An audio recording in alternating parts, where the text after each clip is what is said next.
I think everyone will have to just accept that the recording is taking place. It should be good. And then we'll get started now.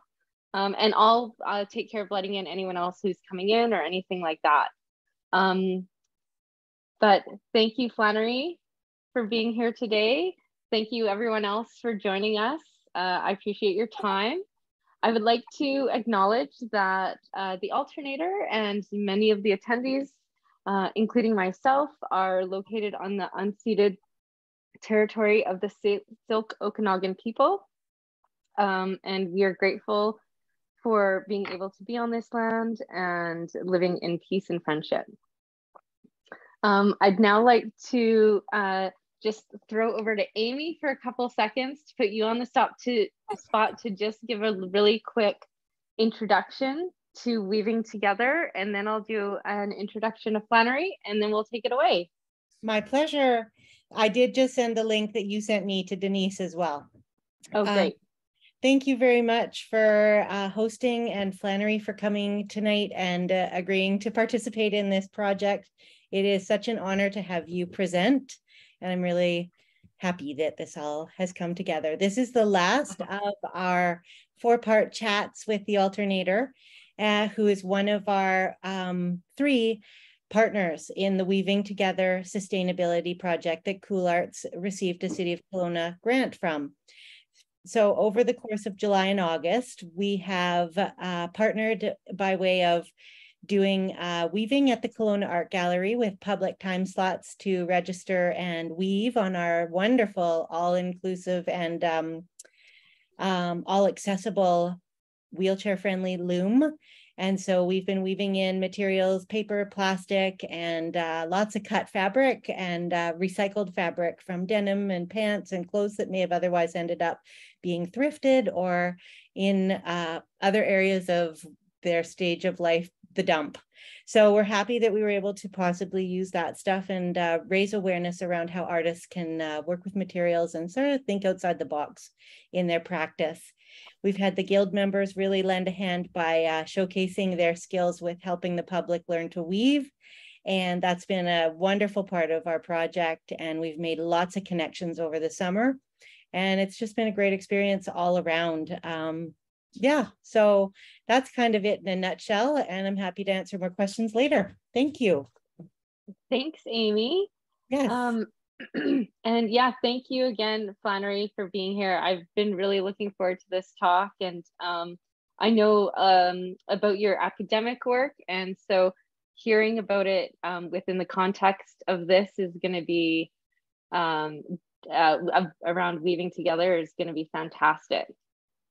So Dr. Flannery Surette joined Okanagan College in fall 2019, where she teaches introductory archaeology, biological anthropology, and cultural anthropology, along with specialty courses focusing on women cross-culturally, culture and the environment, and anthropology of art and archaeology of the Americas.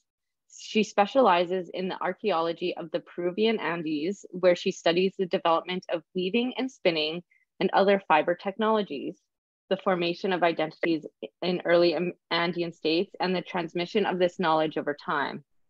She is also interested in the anthropology of art, contemporary fiber artisans, experimental archaeology, and the development of pedagogical materials for anthropology. In her free time, she is a weaver and a spinner and a member of the Ponderosa Spinners, Weavers, and Fiber Arts Guild of Kelowna, BC. Thank you so much, Flannery. I'll hand it over to you now. Here. Yeah, my instinct is always to automatically mute myself when I'm not involved. Just a heads up, I sent you a message about, yeah. Okay. So yeah, let me just get my PowerPoint. And if you forgot my bio, then there's also the bio will be on the PowerPoint in a second.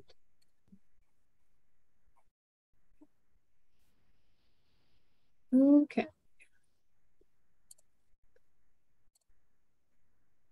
Can everyone see this? Is this all good?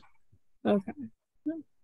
I guess just to start, feel free to interrupt me. You can drop a question in the chat.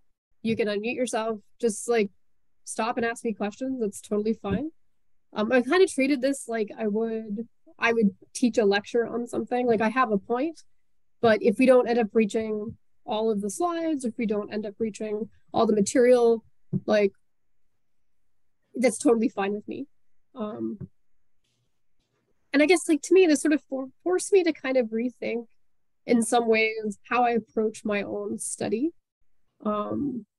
I am interested in the past, and you know, I have crossed out like in the past teaches about the present because I think it's sort of a cliche. And I don't think there's necessarily sort of a one-to-one connection. And that's something I kind of want to talk about, especially when it comes to this notion of sustainability. Like, what do we actually mean by that? Like, and I'll explain that a little bit in terms of like how anthropology approaches the study of culture.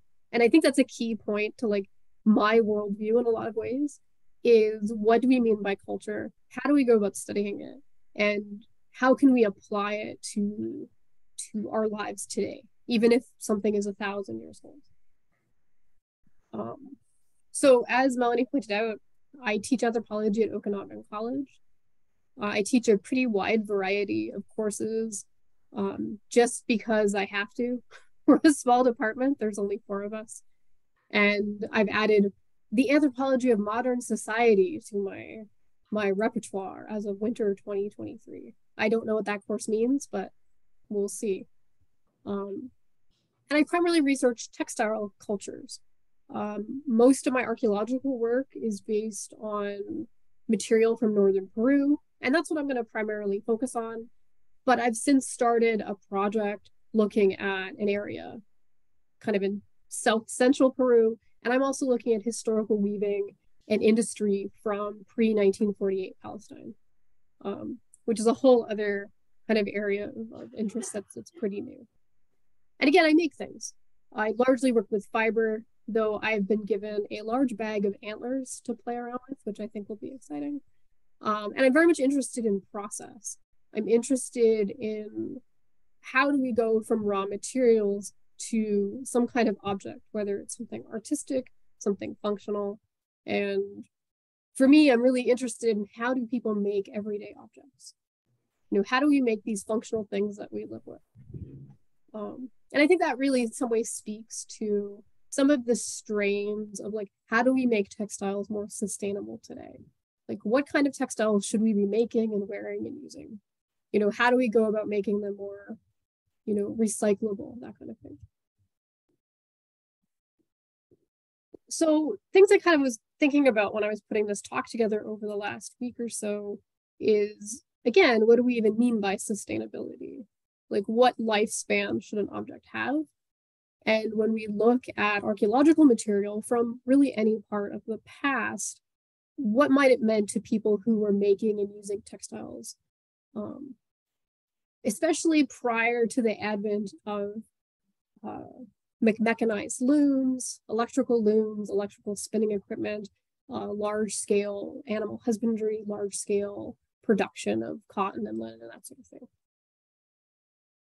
Is sustainability some sort of culturally embedded concept? And I would say yes. Like as an anthropologist, everything is culture. And we just have to try to figure out what do we mean by this? Who's left behind when we talk about sustainability? Who has access to being able to live a sustainable lifestyle? Can we deny other cultures that may not be as, like other regions of the world that may not be as economically developed? Can we deny them the same sort of lifestyle that we have today, right? I'm also really concerned on some level that we tend to, when it comes to craft, we over-romanticize the past. We make it seem like it's this kind of wonderful time where we all ate fresh food, there was no pollution, and we all wore hand-loomed garments.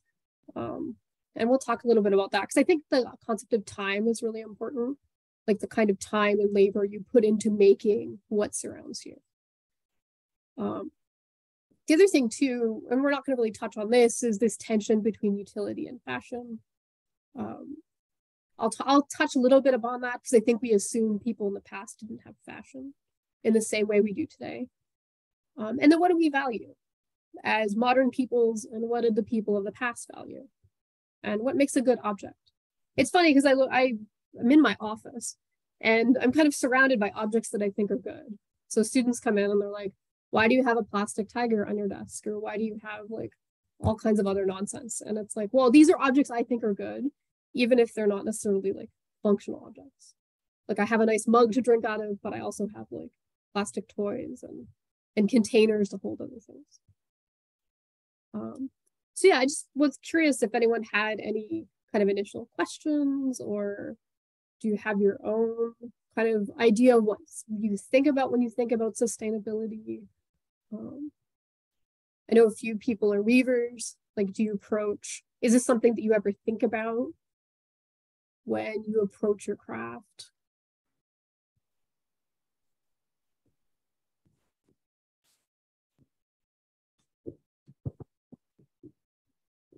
Flannery, I've got an idea, and it's about something that Britta Fluvog had mentioned in her chat. And she talked about how with the world today, there's so much onus placed on the individual around, how if you recycle or you buy sustainable clothing or you make your own clothes and have this sort of minimalist wardrobe with your standards and that, how that is such a impactful thing. And it's almost like she really brought up the idea of how we are fed like by news sources and bigger, government systems, it seems. I can't remember exactly who she said, but I feel that like as an individual that there's this onus on, if you recycle, you will be putting that's your effort in the green, helping with the future. And I just wondered like what your thoughts are, what you may know about that concept of, the individual saving the world. It's funny because as an anthropologist, we don't study individuals. We study individuals as part of a wider society. Like we're often looking at, what do we do as a group? Yeah. What is considered sort of the predominant culture. We also look at outliers. But a lot of what we talk about is like, as a society, like how many people have to start participating in something for there to be some kind of like shift in a society's values, and what kind of systems are in place that perhaps prevent that shift. Interesting. Yeah, as a social science, like we leave a lot of the time like discussion of individuals, like as individuals, to things like psychology. Like we're not really interested necessarily in what like one person does. We're interested in how they interact with other people and what they do as a group. So I guess that brings up a question for me in terms of like in sustainability or looking at changes.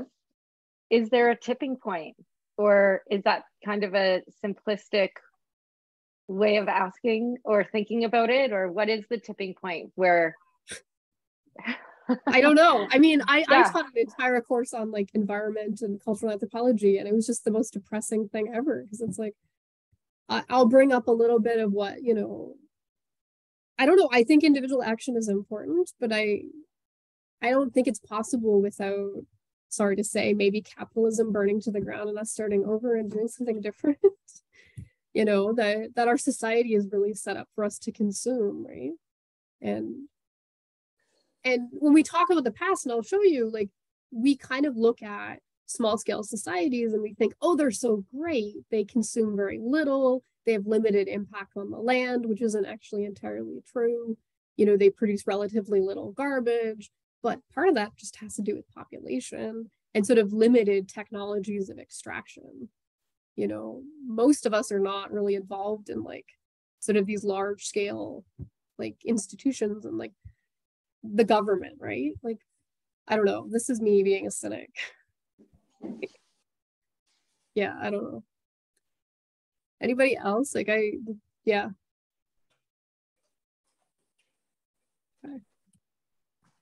Okay, let's. Flannery, yeah. I'd just like to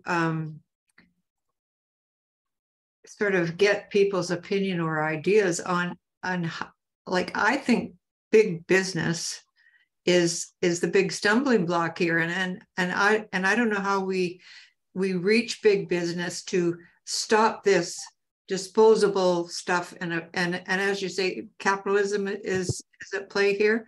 Like, how do we go about breaking that kind of grip it has on which is very destructive, and it's very polluting, and it's hurting our planet, and it's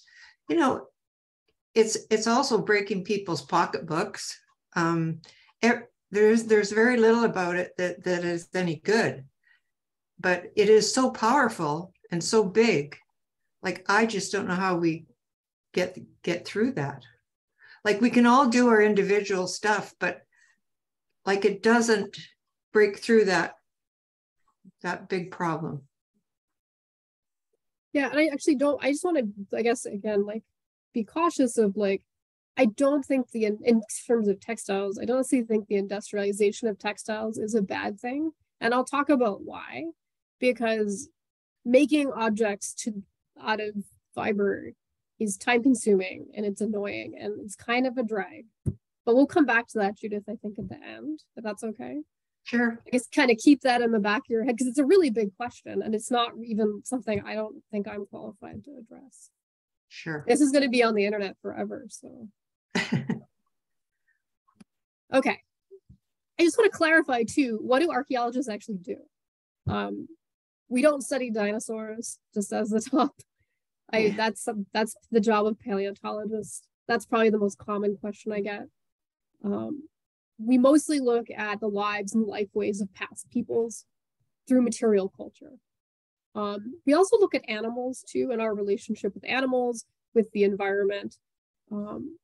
And it can be really dumb. It can be really easy to figure out certain parts of the past.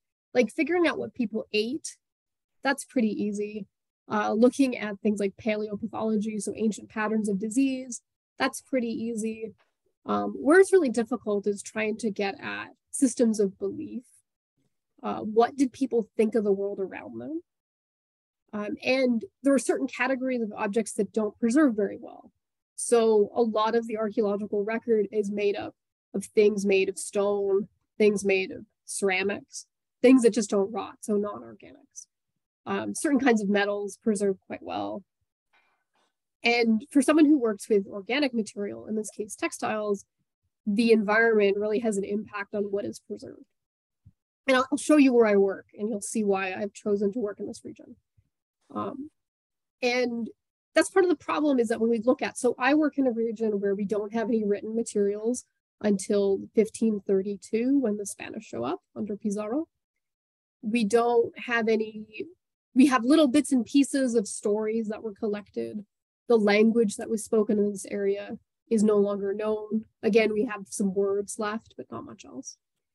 And trying to reconstruct systems of belief and to get at abstract concepts of what did people think of their environment? What did people think about their relationship with plants and animals and the agricultural system? You know, we can make guesses based on iconography. We can look for analogies with living cultures, whether in the same region or elsewhere. But there's sort of this idea of this kind of like black box where on one end are all these pots and things, all these material objects. And then on the other end is kind of supposition and guesswork, you know, rooted in some kind of evidence, but it can be really difficult to get at. And my interest in textiles, it really starts with like, how can I look at how an object is made and try to figure out, well, what kind of community made it? How did these people learn how to make these objects? Who teaches people how to make? Where did material come from? Are there trade networks between different regions? You know, what can the objects themselves tell me about the past? And, you know, other people may look at the same evidence and come up with different conclusions, essentially. So I had all those questions, and I realized at some point it would take hours and hours and hours. So yeah, it's a start. Something, in some ways, something to think about. I will talk though about the north coast of Peru I'll show you some of the technology that existed in the time period I focus on. And then we'll talk about sustainability, the role of time, and what makes a good object. So these are two objects that are from the site I worked at. It's called, well, actually they're from a different site, but in the same region, called Waka Santa Clara. So at the top, we have a ceramic humanoid, an elite male. He's wearing a crown and these ear spools. He'd be on the side of a jug, essentially. And at the bottom, we have a, what would have been a much brighter polychrome tapestry depicting what's usually described as a ray or a catfish or a snake. And it has another, like a head. There's lots of double-headed creatures in the art in this region, and we don't really know why.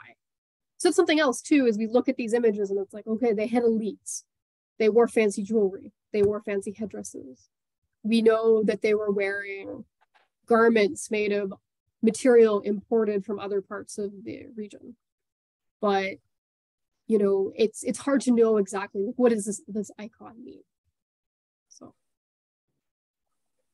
and this is where it is. So this is Peru.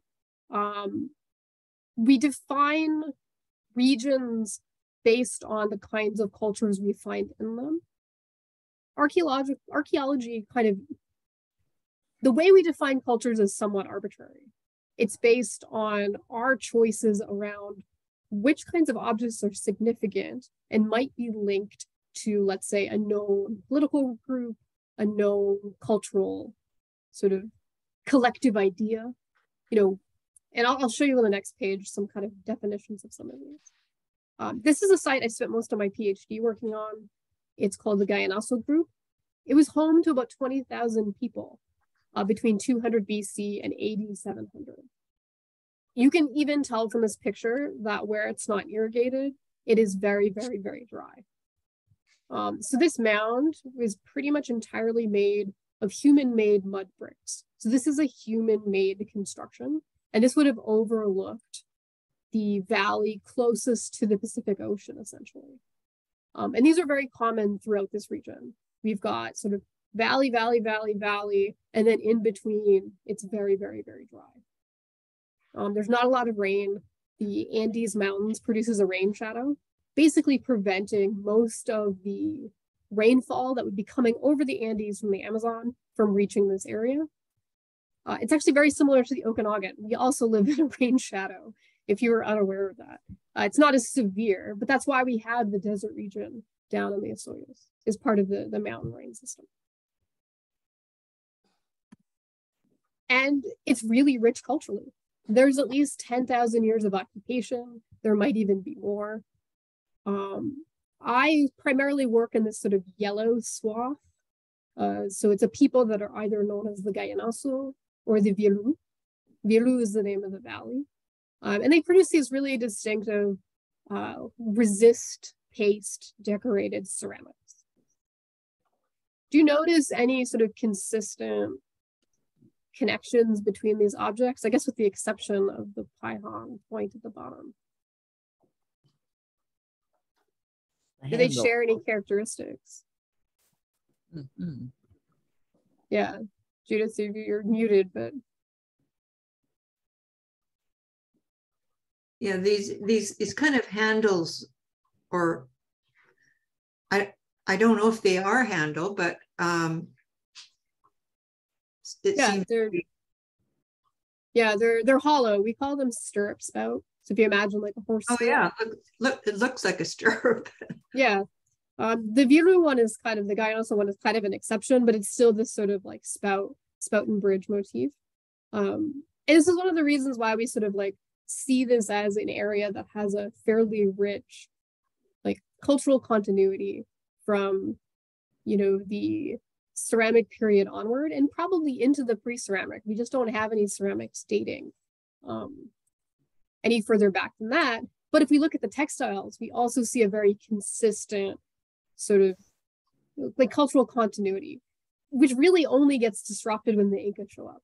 Because the Inca from the south, they conquer the whole area, they impose their own styles, you know, they kind of disrupt the whole system. You can also see the lovely way we talk about like periods. So the very exciting lithic, pre-ceramic, initial, early intermediate. This is just archaeology stuff. So yeah, just to show you kind of like there's a lot going on in this area. And again, very, very, very dry, very, very stable. And you can see where we have like irrigation from these rivers and then just desert in between. These were probably even more heavily irrigated in the past. We have evidence, especially for Moche, which is to the right, that they had expanded the irrigation system to its maximum, which is really interesting because we often don't think about how ancient peoples could really command the landscape. Control over water was very important. And one of the reasons we think they were interested in irrigation from very early on was actually the growing of cotton. This is an area where cotton was domesticated. It was probably domesticated in Brazil and then imported, starting to the north coast, travels all the way down the coast, and is planted in these river valleys.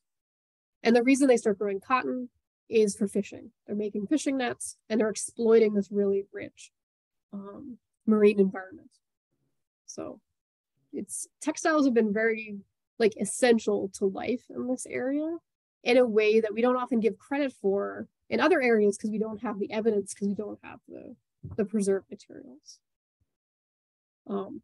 This is one of my favorite tapestries, which probably shows a grouper, which is like one of the huge fish. It's like 600 pounds. And they tend to like come up to your boat and say hi, which I think must be terrifying. Imagine being in a canoe and a 600-pound fish comes up and says hi. And again, super, super dry. Other things that come from this area, which you might not know, peanuts, avocados are domesticated here. These are called payares, which are kinds of beans or legumes. These came out of the ground. They look like you could eat them. Like this is how great this region is. And then this is just the surface of that mound I showed you before, just covered in walls. This is, 900 to 1,000 years worth of like construction. Because what they would do is they'd build something, then someone would come on later, fill it in, build on top, so on and so forth. So it wasn't just one kind of construction event.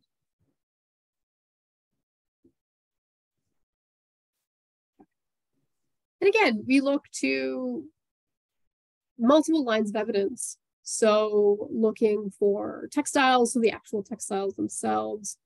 We're also interested in faunal and plant remains that are associated with textile production. So in this region, it's primarily cotton and then camelid fiber, so llama, alpaca, vicuña, and guanaco. We also had vegetable fibers that were used, different kinds of rushes and sedges, that kind of thing. We also like to look for depictions of textiles in art. They are exceedingly rare for whatever reason. They just weren't considered important, perhaps, to be depicted. We have this idea that maybe textile production was so ubiquitous that no one really thought to like illustrate it. Kind of like we have very few depictions of potatoes, even though we know they're eating tons of potatoes. We have very few depictions of corn, like these things that would have just been staples of life. This one shown here is a bowl that's in the British Museum, and it probably shows a workshop. You can actually see these are women working on a backstrap loom, and they're working from a model. So you can see their, I don't know where my, so you can see this is the work, and then the model is here. This is like the worst color, sorry. Yeah, so model, and then we've got one here. So they're basically working from a sampler.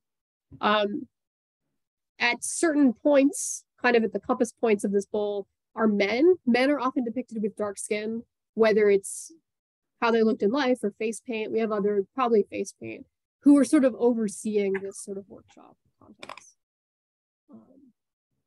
But again, these are relatively rare, and this was probably a relatively rare way of making textiles. We suspect that there were very few workshops and that textile craft was something that everybody engaged in. Like, and I'll come back to that. We're also interested in spinning and weaving equipment. That is a little bit easier to find. In this region, we're looking at spindle whorls made of stone or made of ceramic. Those are pretty common. We also find pieces of looms. Later periods, we often find full toolkits, usually buried with women. Spindle whorls are often buried with women. For me, especially in this region, we do a lot of experimental archaeology. You know, how can we reconstruct looms like this? How can we reconstruct textiles? How do we get into the minds of ancient textile producers? Can we figure out the order of operations? Can we figure out like how something was made? You know, are there multiple paths to the same object? And that's always really interesting to me. So, and in other parts of Peru and elsewhere, we have ethnographic accounts. We can use as analogies. So looking to living peoples who make textiles in similar ways. And there's a very long tradition of textile craft in the Andes. It's best preserved in the south, however, especially in the highlands. And we can also look to ethnohistoric accounts. So these are primarily colonial documents. And unfortunately for people that study textiles, the Spanish were not particularly interested in recording the work of women. And it seems like women mostly did this kind of work. So we have a fragmentary history, but there's information there. And I'll just show you this is the only other depiction of weaving from the North Coast. This is from a mural in a high status administrative center. This is enhanced. It doesn't actually look like this in life. And it shows a woman seated at a backstrap loom. And then we also have images in clay of men, in this case, holding up a tunic, possibly as a tribute, you know, paying taxes essentially. Like, look, this is what I'm giving to pay taxes. This is what I'm giving as a gift, perhaps to another elite. And we have tons of these. And we also have ceramics just showing clothing. How did men and women dress? Can we determine gender? Are there gendered styles of dress? People have done work on that too. He's probably pretty high status because he has these very huge earrings on. And that seems to be an indicator of status. So his headdress is very, very simple. And we also have these are from ceramics. So these very complex paintings, they're called fine line paintings. And they often depict warriors. So the moche are the ones with this sort of like, let me see, this is a moche guy. This one is moche. The kind of foreigners are these folks. They're dressed a little bit differently. And there's lots of arguments about these images. Like, who are they depicting? Like, what's the significance of these? Are they real battles or are they ritual battles where you would go and fight one other man and then perhaps be executed? Because we have other images showing, you know, defeated warriors with their bundles of clothing and weapons kind of headed to the sacrificial zone. And we see this. So yeah, moche art is pretty wild. There's also images of like objects coming to life and like fighting people. There's a real emphasis on battle themes, which again doesn't really like, I don't know, lend itself to domestic depictions of textile craft, right? So, any questions while I get a drink? I apologize for the nudity of it. My only question was about that one guy on the end who's upside down. Yeah, he's having a bad day. Okay, that's what I thought. All of his weapons, like this here, that's his club. This is a spear thrower. So he's just been defeated, and like this is probably his. It's called a backstrap. It's one of these. He's sort of like a fancy belt. So he's done for, and yeah, he's interesting because he's got some tattoo work. Like this might actually be scarification. So that's something else that people are now interested in looking at too. Other kinds of ways of marking the body besides textiles. Yeah, this is a pretty mild version. I had to go through some examples to find one that didn't. Yeah. Flannery, what do these dots on their ankles mean? And also on their knees, it looks like they have kind of knee protection or something. Is that actually is that just painted on them? Or is that actually a thing that they wore? It's probably paint. Yeah. Yeah, we have some examples of sandals, but it's a lot of the dark bits are probably paint.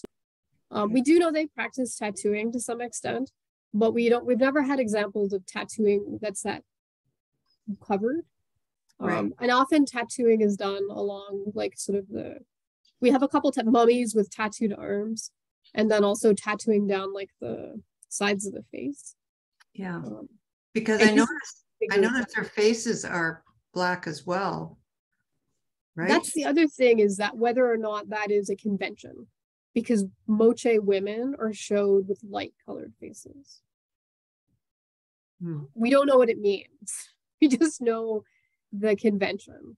So whether or not they actually darken their face with paint, or whether it's a way to indicate identity, is still kind of up in the air.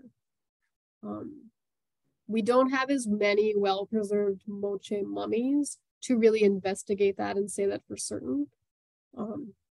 Skin is not as common a thing to be preserved. So I have a question, Flannery, about because there's just so much interesting study involved in all these drawings, but with the materials that their garments would have been made of, are they predominantly fabric, or did they mine metal and create garments with metal shields and stuff too? The shields would have been primarily like cane, covered with cotton stuffing and with textiles. They often were layered with feathers. They did have a certain amount of metallurgy. They were able to work with copper. And in those cases, like they'd often make almost like the paillettes, or like really large, essentially sequins that they would sew over the top of the garment. Later peoples like the Moche made padded armor. Actually, this is a good example here. Like this here, like the bottom of this guy's helmet, these things right here are probably large pieces of metal that are glued, but also sewn in place. They did a lot of sewing of things that you wouldn't expect. Like we don't think about like sewing things together. This guy has a really cool cat helmet. We have examples of these. They're 3-dimensional and the tongues move. And they're often made of a combination of wood and metal and like fabric. Anyway. Fascinating. Thank you. Yeah. It'd be pretty horrifying. Like part of it might be just some intimidation, right? Like you go into battle and you're fighting this giant dude and this like sparkly cat helmet is like waggling at you. So, and then if you defeat him, now you have this cool cat helmet and you can, you know, do what you like. It's got so much theatrical, you know, kind of play within it. Yeah. And sort of the irony is that like there's been a lot of attention paid to fancy textiles. Like here are 2 examples. One is a looped bag and the other one is a tapestry with cats and severed heads and weapons bundles. Again, there's a theme going on here. And this is what you'll see in a museum, especially really well-preserved examples. A lot of studies have focused on these really highly decorated textiles worn by elites. And they tell you some information. Like we know that these slit tapestries were primarily made on the coast, but they're made of materials that are coming from the highlands, right? They reflect ideologies that were embraced by the elites. A lot of the times these icons like change pretty rapidly, but the technique stays pretty much the same for thousands of years. I'm more interested in this kind of stuff, which is these really utilitarian sort of like everyday objects. And generally we don't really find a lot of complete objects, whether they be the kind of fancy stuff, but we especially don't find a lot of complete objects that were made of, you know, simple plain weave, single spun cotton. I mean, one of these has like a narrow, like camelid fiber band. But otherwise, like, how do we get data from this sort of thing? Like, what did it mean to people that wore and used and repaired and recycled these objects? You know, we have like thousands of these, but they're often really ignored because they're not particularly exciting. And a lot of the analysis involves like measuring and counting, you know, warps and wefts per inch, making databases to crunch numbers, right? And when you read a lot of textile studies, they might focus on like the 4 or 5 fancy textiles from a site. And then this kind of stuff goes to storage until like some fool of a grad student decides that this is their project. So sometimes it's hard to imagine what these would have been like in life. And as in the essay for the Alternator site, you know, we do have a few examples of shirts. They were made for children. They were patchworked together from other textiles. And I think it really speaks to like the amount of effort and the amount of time people spent even in making these really simple objects. You know, this stuff would have been grown on the coast. One of these has a little bit of remain of indigo coloring. You know, if they're using color, it's either indigo or madder, or sometimes yellow, but generally it's just the natural colors of the cotton in the area. And this stuff is really fascinating to me. And I think it really speaks more to, you know, what we as modern people use like on an everyday basis. So just another example, I love these bags. They're just like, they're almost created very much like those net shopping bags you can buy. Like they're so similar. They're just made in a very much more time-consuming technique. But like, we don't think about people using bags in the past as much. It's like you got to carry stuff around somehow. And these are really understudied in a lot of ways. Again, because they're not particularly like, dare I say, sexy to look at, as my supervisor said to me once. So, and just to point out that like, even though these objects are understudied, when we look at collections, like plain weave basic textiles, they're about 70% of assembled textile collections. Like, it's kind of amazing to me to ignore these very large like corpuses of data because they don't look interesting at the outset. And they really illustrate that the production of textiles, the techniques being used were really, really stable. There wasn't a lot of change in either material type, technique type, even spin direction. You know, we can track region to region these sort of communities of practice.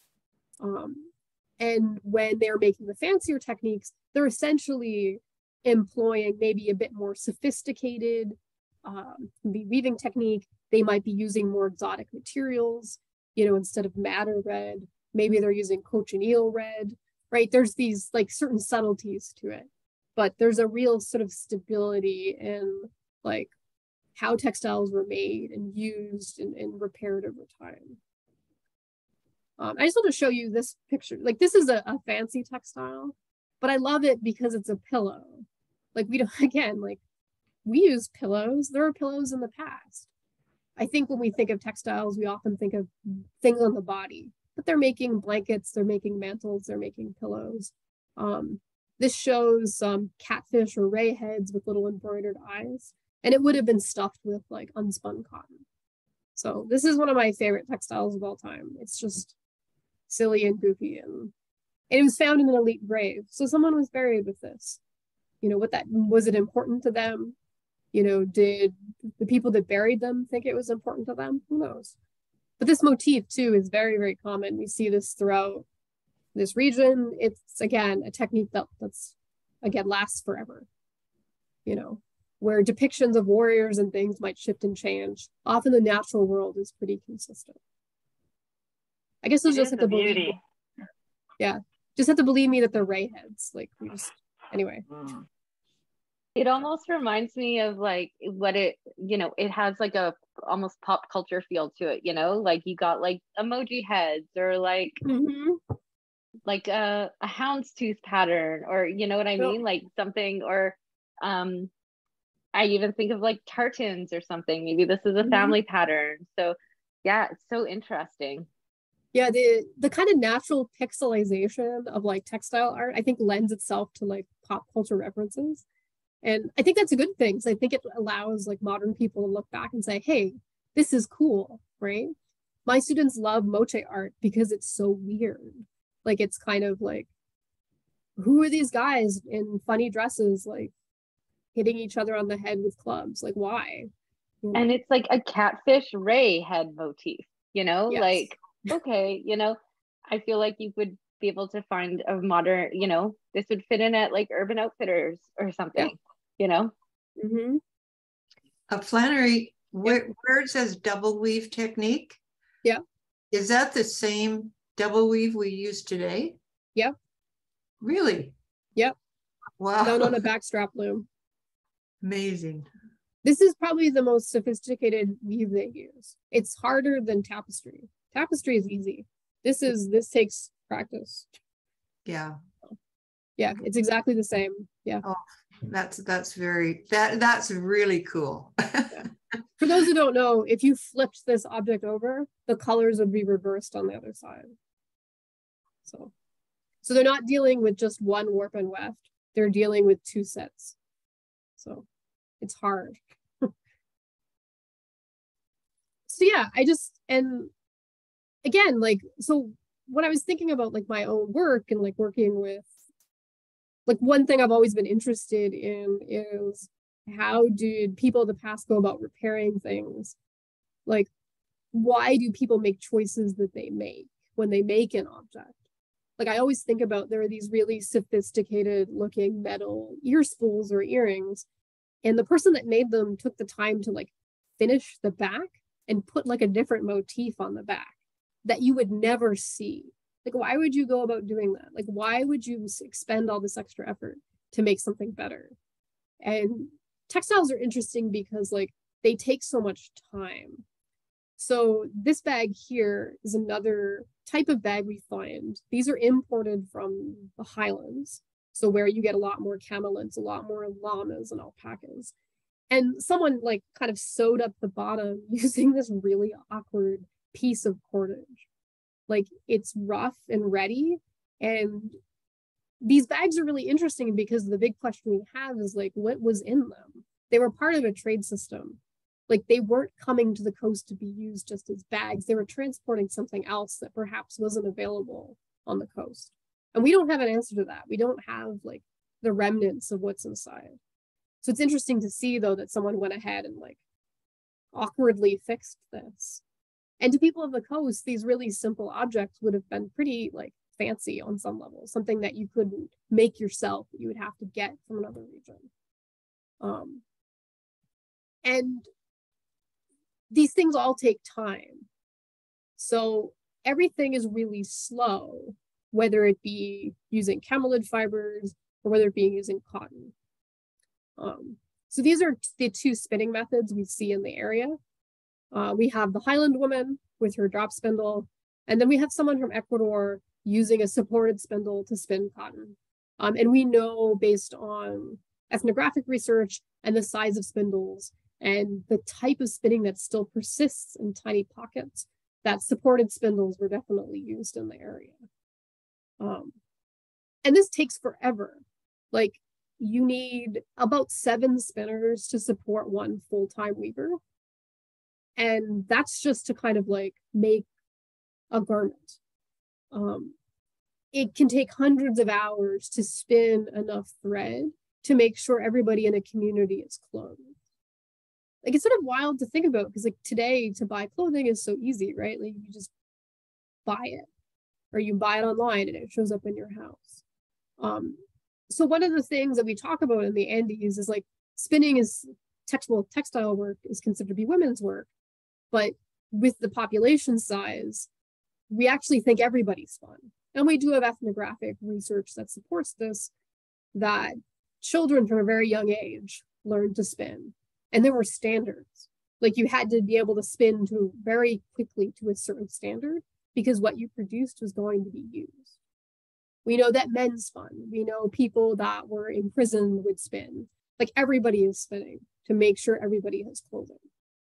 And we're just talking about sort of everyday life. This doesn't even include spinning finer fibers to produce, clothing for the elite. And as society became more complicated, you might also be spinning and weaving to pay taxes, right? So demanding taxes in the form of textiles was really common. They didn't have a system of money in this area. Taxes were paid always in goods. And then the type of weaving we see is done on a backstrap loom. So this is a modern woman, obviously, using a backstrap loom. You can create incredibly sophisticated looking textiles with this by adding more petals, by using more sticks. Like it's pretty impressive. If we think about like modern looms, like we sometimes think, oh, we're restricted by the number of like shafts or heddles, but like folks were making really complicated images with just something like this. You are limited by the width of your arms, essentially. At a certain point, you can't throw the shuttle and the whole thing gets all kind of, I guess, wonky. So yeah.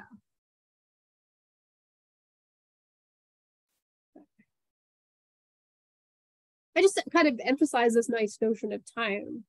So based on modern studies of Guatemalan weavers, we're looking at 30 to 40 hours to weave just the cloth, to do all the setup, and then 200 to 300 hours once spinning is factored in. But then you also have to think about, well, where's the cotton coming from? Who is doing the growing? Who is doing all the agricultural work? So really textiles were very much a product of a community. It wasn't, and everyone was involved. Like you knew where everything was coming from. There was a really real value sort of like embedded in these objects. And the Andes in many ways were unique in that they really recognized this. We know from work about the Inca, who were the last sort of peoples prior to the arrival of the Spanish, like they used textiles for everything. They burned them, they gave them away as gifts. They traded them. Like they were everywhere. They'd store thousands of them in warehouses as a result of taxation. Women were valued by their ability to weave. They had thousands of people weaving for the state. And we think these values can extend deeper into the past. And I don't want to call this sustainability, and I don't want to call this like,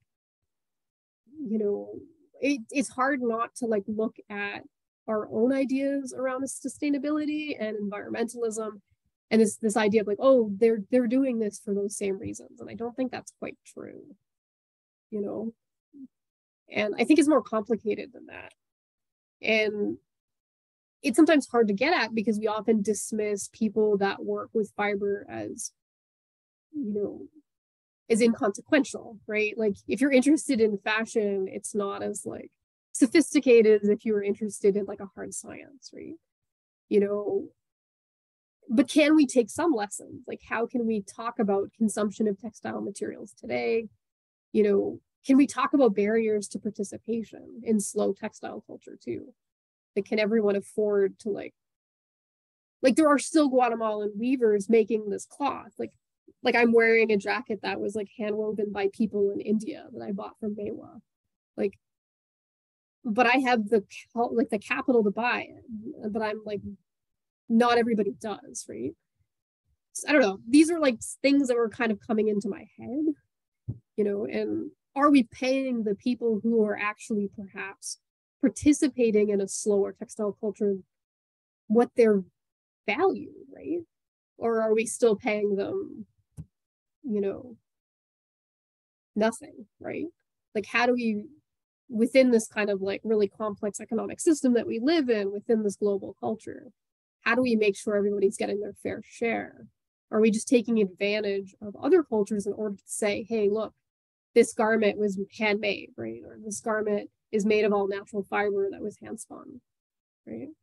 And do we demand a certain sort of like authenticity when we want these objects, right?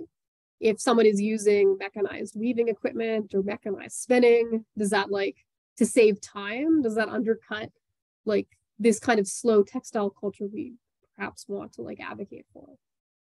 I don't know, spending like 300 hours to produce a meter of cloth seems a little insane. And that doesn't count like turning it into a garment, right? So I don't know. Don't romanticize the past, I guess. And it's funny because like when we talk about the Andes, like it's not that backstrap weaving and hand spinning is gone, but they definitely embraced change. They embraced things like sheep's wool, you know, and there's still a culture in many areas of hand woven cloth being a valuable thing. But they'll also wear clothing made in traditional, like, you know, factories, you know, things that are made overseas, right? And one of the biggest kind of changes we saw, like historically, is in the mid-19th century, where the introduction of aniline chemical dyes. So instead of having to like extract color from the natural world, you suddenly have these chemicals that kind of overtook everywhere. And we see in the Andes, were sort of instantly taken up. It gave access to a much wider variety of people, to new colors that were often color fast, that lasted. Like, and people say, no, we can't, that's the destruction of authenticity. So today, where we do see the revival of traditional weaving and dye practices, it's often aimed at the tourist market, right? And fortunately, we're starting to see them being paid for this work instead of just like not being paid. So I don't know. I mean, one of the things I study as part of like teaching is like this idea of authenticity. Like, what do we want, or what do we believe is authentic? And I think it'd be really dangerous to kind of fall into like using authenticity to like the lens through which you see the world. And I think that applies to things around sustainability, you know, and like, what does it mean to be someone who's living right with the world? So I feel like I'm just rambling. I apologize. This is, but yeah, the other thing I just want to point out is that they did waste stuff. Like, we have so many graves where they're just burying like thousands of like things, hundreds of textiles at a time. You know, there's a grave from the North Coast that had 900, like, what was it, like 4 tons of gold. Like, there's this idea that people in the past, like, they could command materials, time, and labor that they control. Like, this idea of power and dominance is not a new thing, you know? And that I think is really fascinating to me, is why, like, you have access to materials to make clothing where you are. Why do you want other things? Why do you want feathers from the Amazon? Why do you want to cover yourself with sequins? Like, especially if it's just going to get buried. So it's really fascinating to me on that level too. Are most of the textiles that you work with found in graves, or are there other sources or types of sites? Or even, you know, you talk about this abundance of stuff. Mm-hmm. Were there dumps, like garbage dumps? A lot of my material, so I mentioned really briefly that kind of architectural style where they build a wall and they fill it in. That's where a lot of the textiles I've studied came from. So essentially it's just garbage. They're filling in these empty spaces. We had the opportunity to look at a couple of, well, for this area, for the everyday people, they actually weren't dressed with clothing very often. Elites were buried with like folded cloth. So a lot of this material does come from basically garbage, kind of like middens, but in this context. Yeah. It's actually, preservation is worse when you're excavating a burial, because the decomposition process can destroy textiles. So it's actually preferable to not have to deal with that. So yeah. We know about like kind of the large storehouses because the Spanish talked about it. And then they burned everything down. So. Yeah. great, right? The classic story. Yeah. Yeah. Okay. I just want to I have one little bit of a point at the end, and then I guess more questions. And this kind of goes back to Judith's question a little while ago, and sort of the opposite. And I've been thinking about Shein as a model of clothing. I don't know, does anybody know what Shein is or not know what Shein is? They're like a type of fast fashion. So very cheaply made, you can only wash it once or twice.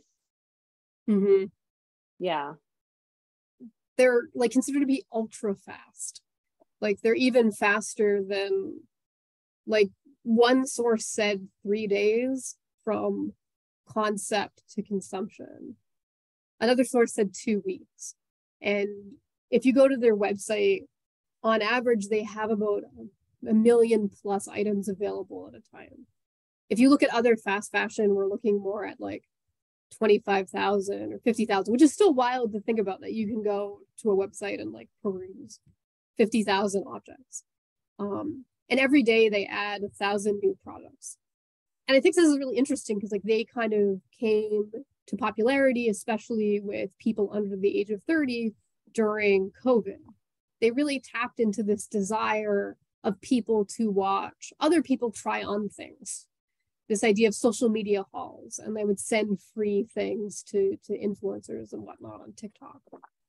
And very little of their stock remains in stock for more than 90 days. So if it sells out and it seems to be a hit, then they'll restock it. If not, they just move on to something else. And they've really tapped into these small workshops that they have in parts of China, where they can go into another factory and say, hey, we want 50 to 100 of these things, and they pay on time, which is a very important part of this process. A lot of these companies don't pay their workers on time, which makes it really appealing. And to me, this is really fascinating, this sort of test and repeat, sort of ultra fast fashion, because it's the opposite of what I look at when I look at sort of older systems of textile production. I mean, even going back to the first looms, right? There is no time. Really, the time it takes for you to see something on a website, you can pay for their expedited shipping, and it can be in your house in 3 days. Right? Which is amazing. It says something about the global connectedness of the world. It's also really horrifying. As Melanie pointed out, you can wash it twice and it just falls apart, right? They're almost not made to exist beyond the time you open it up, right? And then if you return something, they just chuck it. They don't resell it, they don't recycle it, because it's not worth it, because the quality is so low. And they're kind of, for me, a metaphor of the whole system, where textile production is so detrimental. It's, and we don't have a good way of recycling any of it. It takes so much time and energy, and even thrift stores, if you donate to thrift stores, a lot of it ends up, being burned, or gets sent overseas, or it enters into this other sort of secondary market where it undercuts the industries of places like West Africa. It's okay, well, that's not good either, right?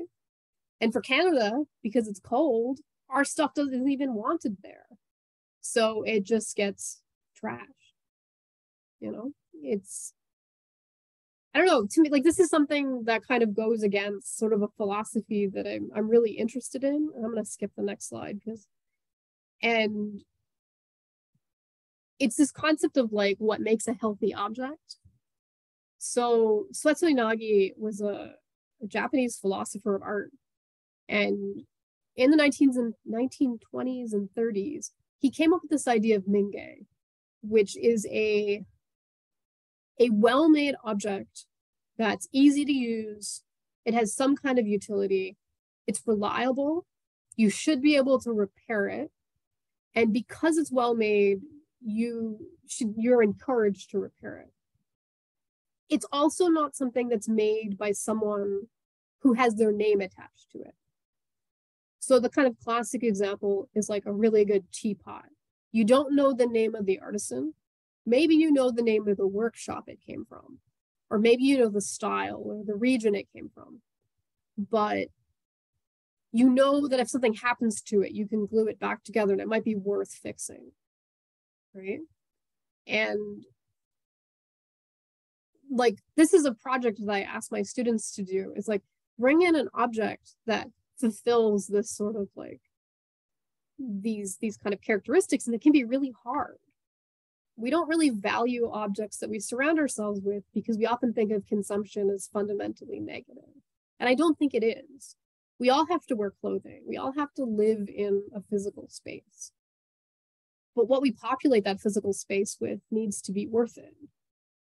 You know, and to me, this idea of like taking away sort of the, like, making the maker of the object anonymous is really interesting. You know, but that it's not so anonymous that you can't point to like where it came from. And it's funny because, like, I mean, I look at my office and I have like a nice handmade mug, but I also have like plastic things. But they are things that I've chosen to keep in my office because they represent something to me, you know, that they have some kind of focus. I mean, and I have to say, as an archaeologist, like, I like things that preserve. I like things that I know will be found in 1,000 years. Like, as someone who works with perishables, like, it's good when things stick around. But at the same time, as someone who's living in the world today, I kind of want to see everything I own have the opportunity to rot and disappear, or at least pass on to somebody else. Do Mingei items or objects need to have a purpose? Like, for instance, a can opener versus like a piece of art that is just to be looked at. Do you know what I mean? In his philosophy, the answer is yes. Okay. And he was like, I think part of his, like, when he was working, he felt that there was kind of two things going on. One was that he was trying to define what made Japan different from other Asian nations. And he saw Japan's strength as in the kinds of crafts that are being produced, if that makes sense. That the strength in Japanese artistic traditions is in the making of objects that you'd use every day. But that's not to say that Japan doesn't have traditions of like, you know, things you can just look at, right? But the thing is that notion of like objects you can just look at is also a very Western idea, right? It's coming out of a particular sort of notion of like painting and sculpture and architecture is art. Whereas we, as an anthropology of art, we also accept that like even the most utilitarian thing is also art, or that art could just be like maybe the costume or the headdress that you wear once a year for a ceremony. So it's not something that's utilitarian per se, but it does get used. Does that make sense? Yeah. Yeah. So his philosophy is limited in that way, but it's still, I think, useful as a way to look at the things we clothe our body with. But yeah, I don't know. And I'm not even against fashion. Like I don't know. Like, I don't think that's a negative thing either. You know, it's how we build communities. It's how we send messages. It's how I just think at some point, the kind of systems we live in, they're just so utterly toxic that it's sort of, you know, maybe unethical. So, yeah. And so maybe like if we talk about like objects as heirlooms, that could encompass a wider range of objects, right? Where, you know, having something, even if use is just looking at it, how does it build stories? What can you pass on to somebody else? Even if it's not to someone you're related to, right? Mm-hmm. Like I bought a loom from Judith that's at least like 60 years old. And hopefully I can like give it or sell it to someone else after me, and it will live on as an object that gets used. So, yeah. Anyway, that's my last slide. Does anybody want to look at anything, or do you have any questions? I know I'm like 17 minutes past the time. It's all good. I just remark on the tie-in at the end where it's so heavy and depressing thinking about how to change the corporate machine or what to do or where to start, like Judith had said, but really reflecting on your specific area of study, the region in Peru, the Moche region. Is that right, Flannery? I work in Peru, but yeah, Moche is like my primary people. Yeah, it's like I'm really looking at the way you explain that specific region and the treasures and archaeological findings and how busy the community was as a community together. Mm-hmm. And I think that that's something that is been revealed with the weaving together, running its second year in a row now, how it has that natural ability with the textile and weaving interest in a community that is so far removed from making garments in a slow fashion way. Although the dialogue is rising and becoming more mainstream, it's just got so much potential in it. It's nice to kind of think about objects as being okay, because I know, and placing value on things that might be plastic or that might have been made quickly, or, fast fashion items that you might potentially go, well, actually, this has a good amount of meaning to me. So I really like the way you kind of express that, because so much of it when talking about sustainability seems so overwhelmingly doom and gloom. So thank you for your educated perspective. It's been cool. Good, because I feel like I'm primarily like doomy and gloomy, like most of the time. I think that's why I study the past, because I don't necessarily have to deal with living peoples. I mean, my actual work would probably bore all of you to like sleep. So. You'd be surprised with this audience, I think. Yeah. And I just like how you touched on sustainability and really thinking about now your talk in concert with the rest of the talks, like Britta and Everett and Twyla. Everyone provided such a different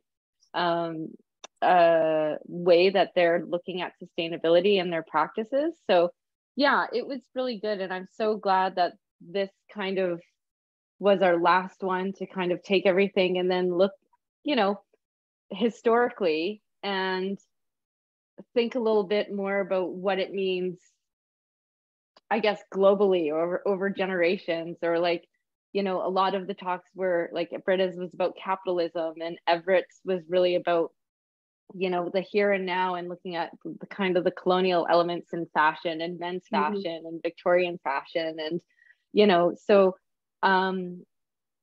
kind of, a bit more of that instant or fast fashion or things that, so it was really nice to have a longer perspective and what are some of the things that we're doing now and how are people going to look at us thousands of years from now as well, based on what we've been doing. Ooh. I mean, our material might preserve better since we use a lot more plastic in our clothes, but. Oh, right. Yeah. Didn't think about that. Polyester everywhere. Yeah. And, landfills are very good at preserving things. People have excavated modern landfills as part of like experimental projects. So, yeah. It's been a really interesting way to approach my own work, and in my newer project, looking at historic Palestine, and which is essentially a reclamation project, right? Where this weaving center we've been focusing on is gone. So how do we connect that to Palestinians living in the diaspora? What can we sort of excavate historically to like, what does that mean? What does it mean to be able to like understand where your clothing and thus in some ways your identity came from? So it's been really interesting that way. Another way of looking at clothing. Yeah. Oh, sorry. I was just going to say, are there any last thoughts or comments that folks would like to share at all?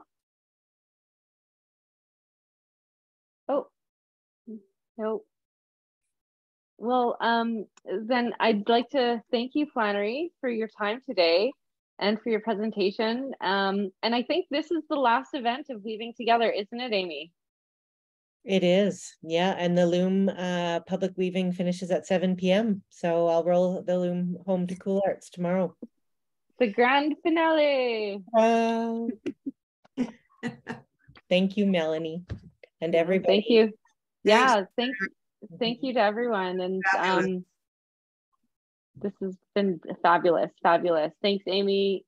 Thanks, Flannery. Thank you, everyone, for coming tonight. This talk will be hosted on the Alternator's webpage, in our archives, and on and with the essay that Flannery wrote. If you haven't had a chance to check it out, I did share the link earlier in the chat, and I'll share it again here for everyone. Yeah, and what a wonderful way to spend a Thursday evening. So thank you so much. Yeah, I really appreciate the invitation. This was really, it was really productive in many ways. Great. That's wonderful. Well, great, everybody. Okay, good night. Bye. Bye. Thank All right. you. Have a good night.